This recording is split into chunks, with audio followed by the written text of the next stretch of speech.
Assalamu alaikum everyone, barkanmu da warhaka, sunana Maryam. Mun ɗan tattaɓa frequently asked questions da yawa kafin su tattaru bari mu kuma yi moving marketing. Shi wannan marketing ɗin zai shafi masu website owners kenan da kuma waɗanda ba website owners ba, masu sayar da kaya online, a WhatsApp ne, a Instagram ne, a website ne, ko da suna da suna da e-commerce website ne, ko ma dai ina ne ya shafe su. So shi digital marketing ana nufin tallata hajarka online saman intanet kenan ga users. So ta yaya ake samun waɗannan users ɗin? Yau shi ne abin da za mu duba. Yanda za ka samu users shi ne, abu na farko idan a WhatsApp ne kake da buƙatar samun users, so a status ɗinka ne ko a ina ne, misali kana yawan sa tallata hajarka a status amma babu mai siya.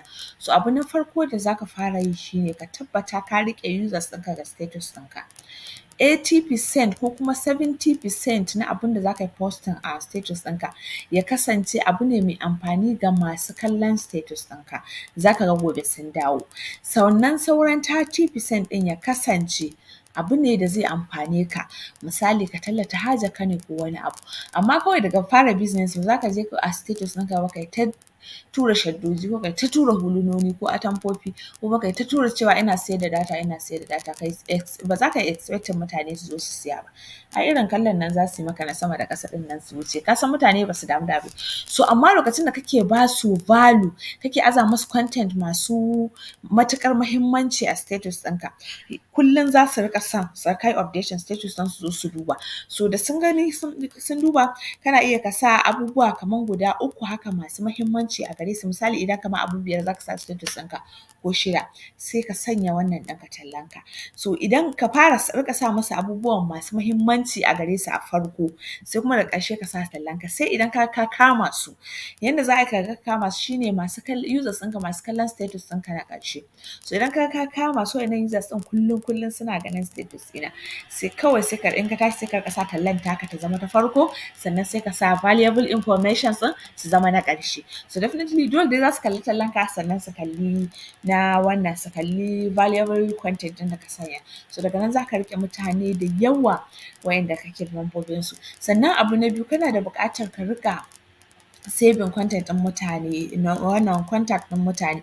Misali wannan ya zo ya yi maka tambaya kai saving number shi, wannan ya zo, to daga nan za ka hahhaɗa wannan contact ɗin da za su riƙa viewing information ɗinka. Ban ce contact gain ɗin nan ba su da amfani, amma kusan amfaninsu ga sana'a kaɗan ne gaskiya. Saboda contact gain kawai kana samun mutane ne ta ko'ina, ba wai waɗanda suke da interest a kan kayanka ba. Kai kuma kana da buƙatar mutanen da suke da interest a kan kayanka, da har wata rana za su siya. To sabida haka duk wanda ya zo ya maka tambaya related to abin da kake yi, sai kawai kai saving contact ɗin shi, sai zai riƙa viewing status ɗinka. Sannan abu na ƙarshe da zan ce shi ne ka riƙa koya masu yanda ake kaza. Misali kana siyar da spices, sai kawai yau ka ɗan ɗauki abu ɗaya ka ce za ka koya free a status ɗinka yanda za a yi spices, yanda za a haɗa wannan spices ɗin. Wataran kuma sai ka koya free yanda za a yi amfani da wannan spices ɗin a shinkafa, misali jollof rice ko kuma a stew, wani abu dai haka da sauransu. So wannan abubuwan da kake koyawa, ko kuma in ma kai ba za ka iya bidiyo ɗin ka koya ba, ko kuma ba za ka yi na rubutu ba, sai ka je ka samu, WhatsApp ne shi babu ruwan shi da copyright mafi yawanci.